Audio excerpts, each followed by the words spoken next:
dignidad. Sa pag-aalay ng kandilang ito, inaalay din namin ang aming panalangin para sa kanila. Panginoon, paghihawain mo ang aming mga puso.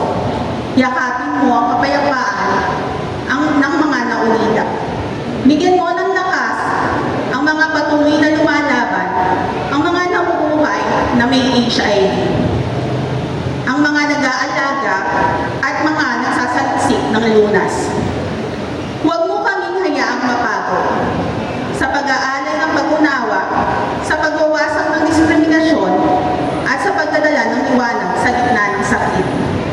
Naway, ang bawat kandilang sinilihan ngayon ay maging simbolo ng aming paninindigan, na patuloy namin pararangalan ang nakaraan, kakalingain ang kasalukuyan, at haharapin ng may pag-asa ang bukas. Amen.